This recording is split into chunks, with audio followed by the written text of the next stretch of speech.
ನಮಸ್ಕಾರಗಳು. Okay okay okay okay okay. ಎಲ್ಲ ವಿಪ್ರ ಬಾಂಧವರಿಗೂ ನಮಸ್ಕಾರಗಳು. ಎಲ್ಲ ವಿಪ್ರ ಬಾಂಧವರಿಗೂ ನಮಸ್ಕಾರಗಳು.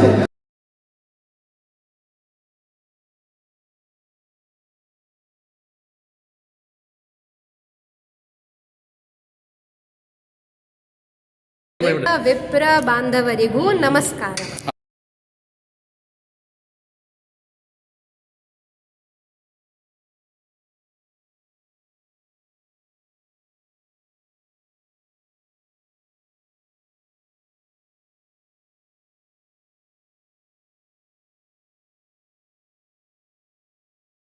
Gayatri Purasharana Mahayagna, organizing by to end terrorism, establish Hindu Rashtra and restore global peace under the spiritual guidance of Swami Shri Prakarji Maharaj.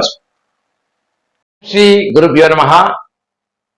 ಈಗಾಗಲೇ ನಿಮಗೆಲ್ಲರಿಗೂ ತಿಳಿದಿರುವ ಹಾಗೆ ಬೆಂಗಳೂರಿನ ಗಿರಿನಗರದ ಸಾಲಿಗ್ರಾಮ ಪಾರ್ಟಿ ಹಾಲ್ನಲ್ಲಿ ನಾಳೆ ಅಂದರೆ ದಿನಾಂಕ 10/1/2020 ಶತ್ ಗಾಯತ್ರಿ ಪುರಶ್ಚರಣ ಮಹಾಯಜ್ಞದ ಬಗ್ಗೆ ಪೂರ್ವಭಾವಿ ಸಭೆಯನ್ನು ಕರೆಯಲಾಗಿದೆ. ಈ ಒಂದು ಲೋಕ ಕಲ್ಯಾಣಾರ್ಥವಾಗಿ ಆಯೋಜಿಸಿರುವ ಈ ಮಹಾಯಜ್ಞಕ್ಕೆ ಪೂರ್ವಭಾವಿ ಸಭೆಗೆ ಅಂದರೆ ನಾಳೆ ಶನಿವಾರ ಸಂಜೆ 6ರಿಂದ 9 ಗಂಟೆ ನಡೆಯುತ್ತಿರುವ ಈ ಸಭೆಗೆ ಸ್ವಾಮಿ ಶ್ರೀ ಪ್ರಕಾಶ್ ಜಿ ಮಹಾರಾಜ್ ಅವರು ಇನ್ನೇನು ಕೆಲವೇ ಗಂಟೆಗಳಲ್ಲಿ ಬೆಂಗಳೂರಿಗೆ ಆಗಮಿಸಿದ್ದಾರೆ. ತಮಗೆಲ್ಲರಿಗೂ ಸಂತಸದ ವಿಷಯ ಏನಂದ್ರೆ ಶ್ರೀ ಸ್ವಾಮೀಜಿ ಪ್ರಕಾಶ್ ಜಿ ಮಹಾರಾಜ್ ಅವರು ಎಲ್ಲಾ ಕರ್ನಾಟಕದ ಜನತೆಗೆ ಆಶೀರ್ವಚನ ನೀಡುತ್ತಿದ್ದಾರೆ. ಅದಲ್ಲದೆ ಈ ಒಂದು ಕಾರ್ಯಕ್ರಮಕ್ಕೆ ಪೂರ್ವಭಾವಿ ಸಭೆಗೆ ಕರ್ನಾಟಕಕ್ಕೆ ಬೆಂಗಳೂರಿಗೆ ಪ್ರಪ್ರಥಮ ಬಾರಿಗೆ ಆಗಮಿಸಿದ್ದಾರೆ. ದಯವಿಟ್ಟು ತಾವ ಎಲ್ಲಾ ಭಕ್ತಾದಿಗಳು ಈ ಒಂದು ಕಾರ್ಯಕ್ರಮಕ್ಕೆ ಆಗಮಿಸಿ ಶ್ರೀ ಪ್ರಕಾಶ್ ಜಿ ಮಹಾರಾಜ್ ಅವರ ಆಶೀರ್ವಾದವನ್ನು ತೆಗೆದುಕೊಳ್ಳಬೇಕಾಗಿ ವಿನಂತಿ. ಅದಲ್ಲದೆ ನಾಳೆ ಶನಿವಾರ ಅಂದ್ರೆ 10/1/2026 ಸಂಜೆ 6ರಿಂದ 9 ಗಂಟೆಗೆ ನಡೆಯುತ್ತಿರುವ ಪೂರ್ವಭಾವಿ ಸಭೆಗೆ ನಗರದ ಪ್ರಮುಖ ಗಣ್ಯರು ಅಲ್ಲದೆ ಬಸವನಗುಡಿ ವಿಧಾನಸಭಾ ಕ್ಷೇತ್ರದ ಶಾಸಕರು ಶ್ರೀ ಎಲ್ ಎ ರವಿ ಸುಬ್ರಹ್ಮಣ್ಯ ಅವರು ಹಾಗೂ ಚಿಕ್ಕಪೇಟೆ ವಿಧಾನಸಭಾದ ಶಾಸಕರಾದಂತಹ ಉದಯ್ ಬಿ ಗರುಡಾಚಾರ್ ಅವರು, ಬ್ರಾಹ್ಮಣ ಮಂಡಳಿಯ ಅಧ್ಯಕ್ಷರಾದಂತಹ ಆಸಗುಡು ಜಯಸಿಂಹರವರು, ಅದಲ್ಲದೆ ಜಯನಗರ ವಿಧಾನಸಭಾ ಕ್ಷೇತ್ರದ ಶ್ರೀ ಸಿ ಕೆ ರಾಮಮೂರ್ತಿರವರು ಅನೇಕ ಗಣ್ಯರು ಸಹ ಆಗಮಿಸಿದ್ದಾರೆ. ತಾವು ಸಹ ಸಕಾಲಕ್ಕೆ ಆಗಮಿಸಿ ಈ ಒಂದು ಕಾರ್ಯಕ್ರಮವನ್ನು ಯಶಸ್ವಿಗೊಳಿಸಬೇಕಾಗಿ ವಿನಂತಿ. ನಮ್ಮ ಜೊತೆ DRDO ಮಾಜಿ ವಿಜ್ಞಾನಿಗಳಂತಹ ಶ್ರೀ ಎಂ ವೆಂಕಟರಮಣ್ ಅವರು ಇದ್ದಾರೆ. ಈ ಕಾರ್ಯಕ್ರಮದ ಕುರಿತು ಅವರ ಅನಿಸಿಕೆಗಳನ್ನು ವೆಲ್ಕಮ್ ಯು ಸರ್. ಹಾಗೂ ಈ ಒಂದು ಕಾರ್ಯಕ್ರಮದ ಆಯೋಜಕರು ES electronics India private limited ನ ವ್ಯವಸ್ಥಾಪಕ ನಿರ್ದೇಶಕರಾದಂತಹ ಶ್ರೀ ಆರ್ ರವಿಕುಮಾರ್ ಅವರಿದ್ದಾರೆ. ಈ ಒಂದು ಕಾರ್ಯಕ್ರಮಕ್ಕೆ ಸ್ವಾಗತ ಕೊಡ್ತಾ ಇದ್ದೀವಿ ಸರ್. ಹಾಗೂ ಬ್ರಾಹ್ಮಣ ಸಂಘದ ಅಧ್ಯಕ್ಷರಾದಂತಹ ಚುನ್ನಿಲಾಲ್ ಅವರು ಇದ್ದಾರೆ, ಅವ್ರಿಗೂ ಸ್ವಾಗತ ಕೊಡ್ತಾ ಇದ್ದೀವಿ. ಈ ಒಂದು ಶತ್ಗಾಯತ್ರಿ ಪುರಶ್ಚರಣ ಮಹಾಯಜ್ಞದ ಬಗ್ಗೆ ಕರ್ನಾಟಕದಿಂದ ಸುಮಾರು 10,000 ಜನ ಬ್ರಾಹ್ಮಣರನ್ನು ಈ ಒಂದು ರಾಜಸ್ಥಾನದ ಪುಷ್ಕರ್ನಲ್ಲಿ ಆಯೋಜಿಸುತ್ತಿರುವ ಈ ಮಹಾಯಜ್ಞಕ್ಕೆ ಕರ್ನಾಟಕದಿಂದ ನಾವು ಇಲ್ಲಿಂದ ಸಂಪೂರ್ಣ ಹೋಗಿ ಬರುವ ವೆಚ್ಚವನ್ನು ಭರಿಸಿ ನಾವು ಕರೆದುಕೊಂಡು ಹೋಗ್ತಾ ಇದ್ದೇವೆ. ಈ ಕಾರ್ಯಕ್ರಮದ ಕುರಿತು ಈ ಒಂದು ಆಯೋಜಕರು ರವಿಕುಮಾರ್ ಅವರು ಏನ್ ಹೇಳ್ತಾ ತಿಳ್ಕೊಂಡ. ನಮ್ಮ ಶ್ರೀ ಪ್ರಕಾಶ್ ಜಿ ಮಹಾರಾಜ್ ಅವರ ಶಿಷ್ಯ ಆದಂತಹ ಚಿದಾನಂದಮಯಿ ಸ್ವಾಮೀಜಿ ಅವರಿದ್ದಾರೆ. ಈ ಒಂದು ಕಾರ್ಯಕ್ರಮಕ್ಕೆ ಸ್ವಾಗತ ಕೊಡ್ತಾ ಇದ್ದೇವೆ madam. We welcome you madam on this regarding this function. ಈ ಒಂದು ಮಾತಾಜಿ ಚಿದಾನಂದಮಯಿ ಅವರು ನಮ್ಮೆಲ್ಲರ ಕುರಿತು ಈ ಒಂದು ಕಾರ್ಯಕ್ರಮದ ಅಂದ್ರೆ ನಾಳೆ ಪೂರ್ವಭಾವಿ ಸಭೆಯನ್ನು ಕರೆಯಲಾಗಿದೆ. ಈ ಒಂದು ಕಾರ್ಯಕ್ರಮ ಕುರಿತು ಅವರು ಅನಿಸಿಕೆ ಹಂಚ್ಕೊತಾ ಇದ್ದಾರೆ.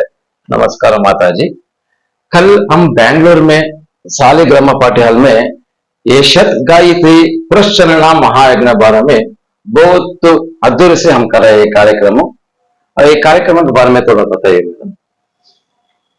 पूज्य गुरुदेव स्वामी श्री प्रखर जी महाराज के सानिध्य में विश्व शांति हेतु, हिंदू राष्ट्र निर्माण के लिए तथा आतंकवाद के शमन के लिए पुष्कर, जिसको गायत्री शक्तिपीठ और ब्रह्म तीर्थ भी कहा जाता है, अजमेर राजस्थान में जो स्थित है, उसमें 8 मार्च से 19 अप्रैल के बीच शत गायत्री पुरस्चरण महायज्ञ संपन्न होगा। शत गायत्री पुरस्चरण का मतलब 100 गायत्री पुरस्चरण। एक गायत्री पुरस्चरण में 24 लाख गायत्री मंत्रों का जप होता है। तो क्योंकि ये शत गायत्री पुरस्चरण महायज्ञ है, तो इसमें 24 करोड़ गायत्री मंत्रों का जप होगा और इसका दशांश हवन, तो कुल मिलाकर के लगभग 3 करोड़ अतिरिक्त गायत्री मंत्रों का हवन होगा। तो इन टोटल 27 करोड़ गायत्री मंत्रों का इस महायज्ञ में प्रयोग होगा। इससे जो शक्तिशाली आध्यात्मिक ऊर्जा उत्पन्न होगी, ब्राह्मी शक्ति जो उत्पन्न होगी, उसके प्रभाव से जितने भी सनातन विरोधी लोग हैं वो सब सनातनी हो जाएंगे और विश्व में एक शांति का वातावरण व्याप्त होगा। पूज्य गुरुदेव के सानिध्य में अलग अलग भारत के स्थानों में ब्राह्मणों की सभा बुलाई जा रही है, क्योंकि ये गायत्री माता की अनुष्ठान है, इसलिए केवल ब्राह्मणों के सहयोग से ही ये महायज्ञ संपन्न होगा। इसमें 200 ब्राह्मण यजमान भाग लेंगे, जिनकी संख्या भी काफी हद तक पूर्ण हो चुकी है। तो क्योंकि ब्राह्मणों के ही सहयोग से संपन्न हो रहा है, इसलिए सभी ब्राह्मणों से अनुरोध है कि आपके शहर बैंगलोर में कल शाम को 6 बजे से ये सभा आरंभ होगी। जैसे कि उन्होंने बताया, Shaligram party hall, Sita circle, Girinagar, Bengaluru में। तो जो भी ब्राह्मणों के पास ये संदेश पहुंच रहा है, उन सभी से अनुरोध है कि आप सब भारी मात्रा में ये सभा में उपस्थित होने का कष्ट करें। आप जब इस सभा में भाग लेंगे तो आपको ब्राह्मणों का स्वरूप क्या था, संध्या गायत्री का क्या महत्व है और इस यज्ञ के माध्यम से कैसे हम ब्राह्मण वापस अपनी उस ऊर्जा को जगा सकते हैं और उस ऊर्जा का विश्व कल्याण में प्रयोग कर सकते हैं, इन सभी के विषय में जानकारी होगी और आपको आकर भी एक आप पॉजिटिव ऊर्जा यहाँ से लेकर जाएंगे और संत महापुरुषों का आशीर्वाद और उनका दर्शन का भी लाभ आपको होगा। तो आप सभी से यही अनुरोध है कि इस पुण्य अवसर को हाथ से न जाने दें और इस सभा में अवश्य उपस्थित होने का कष्ट करें। इतना ही कहकर विश्राम देंगे। लोक कल्याण के लिए पुष्कर में, राजस्थान पुष्कर में डेट 8 मार्च से 19 अप्रैल तक कर रहे हैं। कितना करोड़ आ सकते हैं, उसके बारे में क्या क्या व्यवस्था क्या है मैडम? असल में जैसे कि आपको बताया, ब्राह्मणों के ही सहयोग से संपन्न होगा, तो अधिक से अधिक मात्रा में ब्राह्मणों से संपर्क किया जा रहा है और भारत ही नहीं, आप सबके माध्यम से रवि कुमार जी हो गए, हमारे चुन्नी लाल जी हो गए, आप सभी के माध्यम से, वेंकटरमन जी के माध्यम से भी विदेश तक ये संदेश पहुंचाया गया है। कल हम फ्लाइट से आ रहे थे तो कैलिफोर्निया के एक सज्जन मिले, उनसे भी चर्चा हुई और बता रहे हैं कि विदेशों से सूचना आने लग रही है। एक मिश्रा जी हैं जिन्होंने संपर्क किया पूज्य गुरुदेव को, उन्होंने भी बताया कि कैसे वहां तक भी जानकारी पहुंची। ऑस्ट्रेलिया से भी लोग संपर्क कर रहे हैं। तो उद्देश्य केवल है ब्राह्मणों को जोड़ने का, चाहे विश्व भर में जितने भी हो, और प्रतिदिन हमारे महायज्ञ में 2.5 लाख ब्राह्मणों के भोजन की व्यवस्था रहेगी, जो आने जाने वाले दर्शनार्थी ब्राह्मण रहेंगे। तो हम लोग एस्टिमेट ऐसा कर रहे हैं कि ब्राह्मणों की आबादी है 13 करोड़ लगभग, और उनमें से लगभग 1 करोड़ ब्राह्मण अवश्य ही ये गायत्री पुरस्चरण महायज्ञ में आए और इसका दर्शन करें, और उनकी व्यवस्था भी करी जा रही है। उनके भोजन की व्यवस्था परिसर में नित्य तौर पर रहेगी, परंतु आवासीय व्यवस्था कुछ सुनिश्चित नहीं रहता है, कौन कब आएगा नहीं आएगा, किसी की फ्लाइट कैंसिल हो रही है, किसी की ट्रेन डिले हो रही है, तो उनके आने की व्यवस्था, ट्रैवलिंग और उनके रहने की व्यवस्था उनको स्वयं करना होगा। अगर वो हमें सूचना देंगे तो हम उनके रहने के लिए अफोर्डेबल प्राइसेस पे होटल बुक कराने की व्यवस्था कर सकते हैं। लगभग 1000 से 1200 के बीच में वहां पे बहुत अच्छे अटैच्ड बाथरूम रूम्स अवेलेबल हो रहे हैं। तो अगर हमें पहले से सूचना दी जाएगी तो हम अवश्य बड़ी ही खुशी से उनकी व्यवस्था करने के लिए तत्पर रहेंगे। जैसे कि अभी आपको बताया कि इस महायज्ञ में टोटल 27 करोड़ गायत्री मंत्रों का प्रयोग होगा। तो ये मंत्रों का जप करने के लिए 2000 ऋत्विक ब्राह्मण भाग लेंगे। पूरे भारत से ही जो विभिन्न गुरुकुल संचालित होते हैं, वहां के विद्यार्थियों को ऋत्विक के रूप में चिन्हित करके इसमें भर्ती किया जाएगा।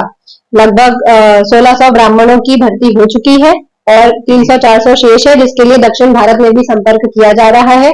और ये महायज्ञ क्योंकि ब्राह्मणों का यज्ञ है, इसलिए उत्तर भारत, दक्षिण भारत और पूरे भारत से ब्राह्मणों को लेने का और जोड़ने का प्रयास किया जा रहा है। इसीलिए एक अनुरोध गुरुदेव आकर बैंगलोर में सभा करके करना चाह रहे हैं कि यहाँ के भी, दक्षिण भारत के भी सभी ब्राह्मण इस यज्ञ से जुड़े। अच्छा, आप लोगों को सुनकर लग रहा होगा कि केवल ब्राह्मणों पर ही क्यों जोर डाला जा रहा है। तो ब्राह्मण के पास ये अधिकार है कि वो जो गायत्री जप करते हैं उसको विश्व कल्याण के लिए उसका पुण्य समर्पित कर सकते हैं। ब्राह्मण संकल्प लेते हैं और कहते हैं कि हम ये संकल्प अमुक अमुक यजमान के लिए कर रहे हैं या अमुक अमुक उद्देश्य से कर रहे हैं और इसका फल उनको प्राप्त हो। यह अधिकार केवल और केवल ब्राह्मणों के पास है। अथवा जो गायत्री जप की यदि हम बात करें तो वो ब्राह्मण, क्षत्रिय, वैश्य तीनों के पास ये अधिकार है। वो वहां पे गायत्री जप कर सकते हैं, अपने घरों में भी जप करें, यज्ञोपवीत संस्कार उन तीनों का होना चाहिए और उनको गायत्री जप करना चाहिए। परंतु जब लोक कल्याण की बात आती है, विश्व कल्याण की बात आती है और किसी समाज को लेकर कोई कार्य करने की बात आती है तो उस अनुष्ठान को ब्राह्मण का ही वर्ण करके संपादित किया जाता है। अब यही प्रश्न ये आता है कि गायत्री जप कौन कर सकता है? तो गायत्री में अधिकार केवल उन्हीं को प्राप्त होता है जिनका यज्ञोपवीत संस्कार होता है। यज्ञोपवीत संस्कार केवल ब्राह्मण, क्षत्रिय और वैश्यों का होता है। तो इन तीनों के पास गायत्री जप करने का अधिकार है। परंतु लोक कल्याण के लिए, विश्व कल्याण के लिए या अनुष्ठान पूर्वक संकल्प लेकर गायत्री जप या अन्यत्र कुछ भी संकल्प लेकर संपादित करने के लिए अधिकार केवल ब्राह्मणों को ही प्राप्त है। इसलिए इस महायज्ञ में हम लोग जोर डाल रहे हैं कि ब्राह्मण ही भाग ले, ब्राह्मण ही सम्मिलित हो और ब्राह्मण इसके दर्शन के लिए भी अवश्य पधारे। स्त्रियां गायत्री जप नहीं कर सकती हैं और गायत्री मंत्र पब्लिकली भी लाउडली बोलने के लिए नहीं होता है। ये अत्यंत गोपनीय और ये वेद है। वेद आप समझते हैं किस प्रकार से होता है। और गायत्री मंत्र जब हम लोग, आप लोग भी बैठ के जप करेंगे तो मन के अंदर जप होगा, आप मुख से भी उसका उच्चारण नहीं कर सकते हैं। वाणी तो बहुत दूर की बात है, आप अपना मुख हिला के भी मंत्र नहीं बोल सकते। आपका मुख बंद रहेगा और केवल आपकी माला चलेगी। ऐसे गायत्री जप किया जाता है। बाकी आप जब सभा में पधारेंगे तो पूज्य गुरुदेव और भी आपके जो काम की वस्तुएं हैं, विषय है, उन पर चर्चा करेंगे। तो इसीलिए आप अवश्य पधारे और इस सभा में भाग ले। धन्यवाद। बहुत धन्यवाद माता जी। सर्वे जनाः सुखिनो भवन्तु। गायत्री पुरस्करण महायज्ञ 2000 वैदिक स्कॉलर से कर रहे हैं और कर्नाटक से 10,000 लोग, ब्राह्मण लोगों को मुफ्त में, फ्री में लेके जा रहे हैं। उनके बारे में हमारा ये राष्ट्रीय संचालक ಮಿಸ್ಟರ್ ಆರ್ ರವಿಕುಮಾರ್ ಬತಾ ರहे हैं।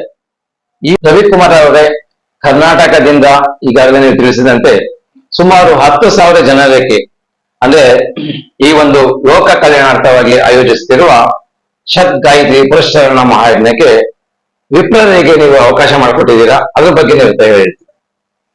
ನಮ್ಮ ಮುಖ್ಯ ಉದ್ದೇಶ ಏನಪ್ಪಾ ಅಂತಂದ್ರೆ, ನಾವು ಇಲ್ಲಿಂದ ನಮ್ಮ ಕರ್ನಾಟಕದಿಂದ ನಮ್ಮ ಬ್ರಾಹ್ಮಣ ಸಂಘಟನೆಗಳಿದೆ, ಅವ್ರ ಹತ್ರ ಮಾತಾಡಿ, ನಮ್ಮ ಬ್ರಾಹ್ಮಣ ಪೊಲಿಟಿಷಿಯನ್ಸ್ ಇದ್ದಾರೆ, ಅವ್ರ ಹತ್ರನೂ ಎಲ್ಲ ಒಗ್ಗೂಡಿ ಮಾತಾಡಿ ಸರಿಸುಮಾರು 10,000ಕ್ಕೂ ಅಧಿಕ ಜನರನ್ನ ನಾವು ಇಲ್ಲಿಂದ ಪುಷ್ಕರಿಗೆ ಹೇಗೆ ನಾವು ಬ್ರಿಡ್ಜ್ ಮಾಡಬೇಕು ಅಂತ ಒಂದು ಆಲೋಚನೆಯನ್ನು ಮಾಡ್ತಾ ಇದ್ದೀವಿ। ಅದೇ ರೀತಿ ನಮ್ಮ ಬ್ರಾಹ್ಮಣ ಉದ್ಯಮಿಗಳು ಬಹಳ ಇದ್ದಾರೆ, ಹೆಂಗೆ ನಮ್ಮ ಉತ್ತರ ಭಾರತದ ಬ್ರಾಹ್ಮಣರ ಉದ್ಯಮದ ಜೊತೆ ಜೋಡಿಸುವಂತದ್ದಾಗಿರ್ಬೋದು। ಆಮೇಲೆ ವಧುವರರು ಕೊರತೆ ಬಹಳ ಎತ್ತು ಕಾಣ್ತಾ ಇದೆ ಅಂತ ನಮ್ಗೆ ಉತ್ತರ ಭಾರತದಿಂದ ಬರ್ತಾ ಇದೆ, ಅದನ್ನೂ ಸಹ ಹೇಗೆ ನಮ್ಮ ಸಮುದಾಯವನ್ನು ಗಟ್ಟಿಗೊಳಿಸೋದು। ನಮ್ಮ ಇವತ್ತು ತರ ಬೆಳಿಗ್ಗೆ ಅವರು ಫೋನ್ ಮಾಡ್ತಾರೆ, ಹೇಳ್ತಾರೆ ಪುರೋಹಿತರಿಗೆ ಹಾಗೂ ನಮ್ಮ ಅಡಿಗೆ ಭಟ್ರಿಗೆ ಅವ್ರಿಗೆಲ್ಲಾನು ಸಹ ಈಗ ಲೇಬರ್ ಕಾರ್ಡ್ ಮಾಡಿಸ್ತಾ ಇದೀವಿ, 18,000 ಜನ ಮೆಂಬರ್ಸ್ ಇದ್ದಾರೆ, ಇದೆಲ್ಲ ಮಾಡಿಸ್ತಾ ಇದೀವಿ, ನಿಮ್ಮ ಸಹಕಾರನ ಬೇಕು ಅಂತ ಹೇಳ್ತಾರೆ। ಉತ್ತರ ಭಾರತದ ಸ್ವಾಮೀಜಿಗಳಾಗಿರ್ಬೋದು, ಮಠಾಧೀಶರಾಗಿರ್ಬೋದು, ಅವರು ಸಹಕಾರ ಬೇಕು ಅಂತ ಹೇಳ್ತಾರೆ। ಸೊ ಇದನ್ನೆಲ್ಲ ನಾವು ಒಗ್ಗೂಡಿ ಒಂದು ಕೋರ್ ಟೀಮ್ ಅನ್ನ ಮಾಡಿ, ನಮ್ಮ ಅಖಿಲ ಕರ್ನಾಟಕ ಬ್ರಾಹ್ಮಣ ಮಹಾಸಂಘ ಆಗಿರ್ಬೋದು, ನಮ್ಮ ಮಾಜಿ ಅಧ್ಯಕ್ಷರ ಅಶೋಕ ಆರ್ನಳ್ಳಿ ಆಗಿರ್ಬೋದು, ನಮ್ಮ ರಾಜಕೀಯ ವ್ಯಕ್ತಿಗಳು, ನಮ್ಮ ಶಾಸಕರು, ಬಸವನಗುಡಿ ಶಾಸಕರು, ಯಾಕಂದ್ರೆ ನಿನ್ನೆ ನಮ್ಮ ಸಾಲಿಗ್ರಾಮ ಪಾರ್ಟಿಯಲ್ಲಿ ನಾವು ಮಾಡ್ತೀವಿ ಅಂತ ಹೇಳಿದಾಗ ಅವ್ರು ಇಮಿಡಿಯೇಟ್ ಆಗಿ ಅವರೇ ಖುದ್ದಾಗಿ ನಿಂತು ಅಲ್ಲೆಲ್ಲ ಕ್ಲೀನ್ ಮಾಡಿಸ್ಕೊಟ್ಟಿರ್ತಕ್ಕಂಥ ಉದಾಹರಣೆ ಇದೆ। ನಮ್ಮ ತೇಜಸ್ವಿ ಸೂರ್ಯ ಆಗಿರ್ಬೋದು, ನಮ್ಮ ಗರುಡಾಚಾರ್ಯ ಸಾರ್ ಆಗಿರ್ಬೋದು, ರಾಮಮೂರ್ತಿ ಸಾರ್ ಆಗಿರ್ಬೋದು। ಸೊ ಇವರೆಲ್ಲ ಒಗ್ಗೂಡಿಸಿ ನಾವು ಹೇಗೆ ಇದನ್ನ ಒಂದು ದೊಡ್ಡ ಮಟ್ಟದಲ್ಲಿ ತಗೊಂಡೋಗ್ಬೇಕು, ಶಾಶ್ವತವಾಗಿ ನಾವು ಇಂತಹ ಕಾರ್ಯಕ್ರಮಗಳನ್ನ ಹಾಗೂ ಚಟುವಟಿಕೆಗಳನ್ನ ಹೆಂಗ್ ಮಾಡ್ಬೋದು ಅಂತ ಹೇಳಿ ನಾವು ಆಲೋಚನೆಯನ್ನು ಮಾಡಿ ಒಂದು ರೂಪರೇಷ ಮಾಡ್ತೀವಿ ಅಂತ ಈ ಸಂದರ್ಭದಲ್ಲಿ ಹೇಳಲಿಕ್ಕೆ ಬಯಸ್ತೇನೆ। ನಮಸ್ಕಾರ ವೀಕ್ಷಕರೇ, ಶತ್-ಗಾಯತ್ರಿ ಪುರಶ್ಚರಣ ಮಹಾಯಜ್ಞ ಪುಷ್ಕರ್ನ ರಾಜಸ್ಥಾನದಲ್ಲಿ ದಿನಾಂಕ 8 ಮಾರ್ಚ್ 2026ರಿಂದ 19 ಏಪ್ರಿಲ್ 2026ರವರೆಗೆ ಬಹಳ ಅದ್ದೂರಿಯಾಗಿ ಸಂಪೂರ್ಣ ವ್ಯವಸ್ಥೆಯಿಂದ ಆಯೋಜಿಸಲಾಗುತ್ತಿದೆ. ಈ ಒಂದು ಕಾರ್ಯಕ್ರಮದ ಮುಖ್ಯ ನೇತೃತ್ವ ವಹಿಸಿದಂತಹ ಸ್ವಾಮಿ ಶ್ರೀ ಪ್ರಖಾರ್ಜಿ ಮಹಾರಾಜ್ ಅವರ ನೇತೃತ್ವದಲ್ಲಿ ಈ ಒಂದು ಕಾರ್ಯಕ್ರಮ ಆಯೋಜಿಸಿದ್ದೇವೆ. ಇದರ ಪೂರ್ವಭಾವಿ ಸಭೆಯನ್ನು ಬೆಂಗಳೂರಿನ ಗಿರಿನಗರದಲ್ಲಿರುವ ಸೀತಾಸರ್ಕಲ್ ಬಳಿ ಇರುವ ಸಾಲಿಗ್ರಾಮ ಪಾಠ ಹಾಲ್ನಲ್ಲಿ ನಾವು ಆಯೋಜಿಸುತ್ತಿದ್ದೇವೆ. ಈ ಕಾರ್ಯಕ್ರಮದ ಆಯೋಜಕರು ಸಂಚಾಲಕರು ನಮ್ಮ ES ಎಲೆಕ್ಟ್ರಾನಿಕ್ಸ್ ನ ವ್ಯವಸ್ಥಾಪಕ ನಿರ್ದೇಶಕರಾದಂತಹ ಶ್ರೀ ಆರ್ ರವಿಕುಮಾರ್ ಅವರ ಮುಂದಾಳತ್ವದಲ್ಲಿ ನಡೀತಿದೆ. ಈ ಒಂದು ಕಾರ್ಯಕ್ರಮದ ಕುರಿತು ಸಂಪೂರ್ಣವಾಗಿ ಅವರು ವಿವರಣೆ ನೀಡುತ್ತಿದ್ದಾರೆ. ನಮಸ್ಕಾರ ರವಿಕುಮಾರ್ ಅವರೇ, ಹೇಳಿ. ಎಲ್ರಿಗೂ ನಮಸ್ಕಾರ. ತಮಗೆ ಮುಂಚೆ ಹೇಳಿದ ಹಾಗೆ 30 ದಿನಗಳ ಕೆಳಗೆ ನನಗೆ ಕರೆಯನ್ನು ಬರುತ್ತೆ ಪುಷ್ಕರ್ನಿಂದ. ಈ ತರ ನೀವು ಬ್ರಾಹ್ಮಣ ಸಂಘಟನೆಯಲ್ಲಿ ಅನೇಕ ಕೆಲಸ ಕಾರ್ಯಗಳನ್ನು ಮಾಡ್ತಾ ಇದ್ದೀರಾ. ಸೊ ಪುಷ್ಕರ್ನಲ್ಲಿ ಮಹಾ ಗಾಯತ್ರಿ ಯಾಗ ನಡೆಯತಕ್ಕಂಥದ್ದು. ದಿನಕ್ಕೆ 6 ಲಕ್ಷಕ್ಕೂ ಅಧಿಕ ನಾವು ಭೋಜನದ ವ್ಯವಸ್ಥೆಯನ್ನು ಮಾಡಬೇಕು. ಇದು ಕಲಿಯುಗದಲ್ಲಿ ಮೊದಲನೇ ಬಾರಿಗೆ ಆಗ್ತಾ ಇರತಕ್ಕಂಥದ್ದು ಅಂತ ಹೇಳಿದಾಗ ಒಂದು ಹುಮ್ಮಸ್ಸಿತ್ತು, ಆಸಕ್ತಿ ಇತ್ತು. ಸೊ ಆಗ ನಾನೇನ್ ಮಾಡಿದೆ, ಇಮಿಡಿಯೇಟ್ ಆಗಿ ನಮ್ಮ ಬಾಂಗ್ಲಾದೇಶ ಬ್ರಾಹ್ಮಣ ಸಭಾ ಆಗಿರ್ಬೋದು, ನೇಪಾಳ, ಒಡಿಶಾ, ಆಂಧ್ರ ಪ್ರದೇಶ, ಇಲ್ಲೆಲ್ಲ ಅವ್ರ ಬ್ರಾಹ್ಮಣ ಸಂಘಟನೆಗಳನ್ನು ಮಾತಾಡಿ ನಮ್ಮ ಧ್ಯೇಯ ಉದ್ದೇಶ ಏನತ್ತಪ್ಪ ಅಂತಂದ್ರೆ ನಮ್ಮ ದಕ್ಷಿಣ ಭಾರತ ಹಾಗೂ ಉತ್ತರ ಭಾರತದ ಬ್ರಾಹ್ಮಣರು ಹೇಗೆ ಒಂದು ಇಂಟಿಗ್ರೇಷನ್ ಅಲ್ಲಿ ಕೆಲಸ ಮಾಡುವಂತ ಒಂದು ನಿಟ್ಟಿನಲ್ಲಿ ಇದನ್ನ ಒಪ್ಕೊಂಡು ಸೊ ಸತತವಾಗಿ 30 ದಿನದ ಅನೇಕ ಕೆಲಸಗಳನ್ನು ಮಾಡ್ತಾ ಇದೀವಿ. ನಮ್ಮ ಕೆಲಸಕ್ಕೆ ನಮ್ಮ ಪ್ರಖಾರ್ಜಿ ಮಹಾರಾಜ್ ಅವರು ಯಾಕೆ ನೀವು ಒಂದು ಪೂರ್ವಭಾವಿ ಸಭೆಯನ್ನು ಇಟ್ಕೋಬಾರ್ದು ಬೆಂಗಳೂರಿನಲ್ಲಿ ಅಂತ ನನಗೆ ಸೋಮವಾರ ತಿಳಿಸಿದ್ರು. ನಾವು ಇಮಿಡಿಯೇಟ್ ಆಗಿ ನಾವು ಪಾರ್ಟಿ ಹಾಲ್ ಅನ್ನ ಬುಕ್ ಮಾಡಿ, ಅದೇ ರೀತಿಯಾಗಿ ನಮ್ಮ ಮಾತಾ ಚಿದಾನಂದಮಯಿ ಕಾಶಿ ಆಶ್ರಮವನ್ನು ನೋಡ್ಕೊತಾ ಇದ್ದಾರೆ. ಸೊ ಅವ್ರು ಕೂಡ ಇವತ್ತು ಬಂದಿರತಕ್ಕಂಥದ್ದು ನಮಗೆ ಬಹಳ ಚೆನ್ನಾಗಿ ರೆಸ್ಪಾನ್ಸ್ ಬರ್ತಾ ಇದೆ. ಯಾಕೆಂದ್ರೆ ಆ ಒಂದು ಸಾಲಿಗ್ರಾಮ ಪಾರ್ಟಿ ಹಾಲ್ನಲ್ಲಿ 250ರಿಂದ 300 ಕೆಪಾಸಿಟಿ ಅಷ್ಟೇ, ಎಲ್ಲ ಮೇಲೆ ಕೆಳಗಡೆ ಸೇರಿಸಿದ್ರೆ. ಈಗ ನಮಗೆ ಇವತ್ತು ಕರೆ ಬರ್ತಾ ಇದೆ, ಅಮೆರಿಕಾದಿಂದ ನಾವು ಬರ್ತೀವಿ ಅಂತ ಕರೆ ಬರ್ತಾ ಇದೆ. ಇಂತಹ ಒಂದು ಸಂಘಟನೆಗೆ, ಇಂತಹ ಒಂದು ಪೂರ್ವಭಾವಿ ಸಭೆಗೆ ಬೆಳಿಗ್ಗೆ ತಾನೇ ಇಂಡಿಯನ್ ಇನ್ಸ್ಟಿಟ್ಯೂಟ್ ಆಫ್ ಸೈನ್ಸ್ ನ ಡೈರೆಕ್ಟರ್ ಆದಂತ ಅವರು ಮಾತಾಡಿರ್ತಕ್ಕಂಥದ್ದಾಗಿರ್ಬೋದು, ಇಸ್ರೋನ ಎಕ್ಸಿಕ್ಯೂಟಿವ್ ಡೈರೆಕ್ಟರ್ ಕೂಡ ಮಾತಾಡಿ ನಾವು ಈ ಒಂದು ಪೂರ್ವಭಾವಿ ಸಭೆಯಲ್ಲಿ ಪಾಲ್ಗೊಳ್ತೀವಿ ಅಂತ ಹೇಳ್ತಾ ಇದ್ದಾರೆ. ಇದು ಒಂದು ಒಳ್ಳೆ ವಿಶೇಷ, ಇದೊಂದು ಒಳ್ಳೆ ಅವಕಾಶ. ಇಂತಹ ಒಂದು ಜೋಡಿಕೆ ನಮ್ಮ ಉತ್ತರ ಭಾರತ ಹಾಗೂ ದಕ್ಷಿಣ ಭಾರತ ಬ್ರಾಹ್ಮಣರ ಜೋಡುವಿಕೆ ನನಗೆ ಅನಿಸಿರೋ ಮಟ್ಟಕ್ಕೆ ಇದು ಮೊದಲನೇ ಬಾರಿ ಆಗ್ತಾ ಇದೆ. ಸೊ ಎಲ್ಲಾ ಬ್ರಾಹ್ಮಣ ಬಂಧುಗಳು ಇದಕ್ಕೆ ಪಾಲ್ಗೊಳ್ಳಬೇಕು, ಪೂರ್ವಭಾವಿ ಸಭೆಗೆ ಬರಬೇಕು. ಹಾಗೆ ಪುಷ್ಕರ್ನಲ್ಲಿ ನಡೆಯತಕ್ಕಂತಹ ಇಂಥ ಒಂದು ಗಾಯತ್ರಿ ಮಹಾಯಾಗವನ್ನು ಸಹ ನಾವು ನಮ್ಮ ಒಗ್ಗಟ್ಟನ್ನ ಪ್ರದರ್ಶನ ಮಾಡಿದ್ದೇ ಆದಲ್ಲಿ ನಮ್ಮ ಧರ್ಮವನ್ನ ತಿಳಿಯಕ್ಕೆ ಬಹಳ ಮುಖ್ಯವಾಗುತ್ತದೆ. ಯಾಕಂದ್ರೆ ನಾವು ಬ್ರಾಹ್ಮಣರು ನಮ್ಮ ಒಗ್ಗಟ್ಟನ್ನು ಪ್ರದರ್ಶಿಸಿದ್ರೆ ನಮ್ಮ ಹಿಂದುತ್ವನ ಉಳ್ಕೊಳ್ಳೋದ್ರಲ್ಲಿ ಯಾವುದೇ ಸಂದೇಶ ಇಲ್ಲ ಅಂತ ನಾನು ಈ ಮಾತನ್ನು ಮುಗಿಸ್ತೇನೆ.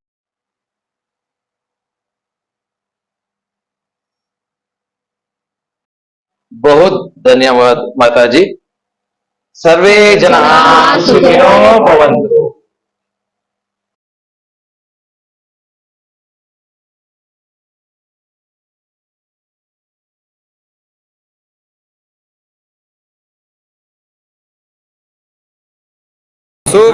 Okay okay okay okay okay.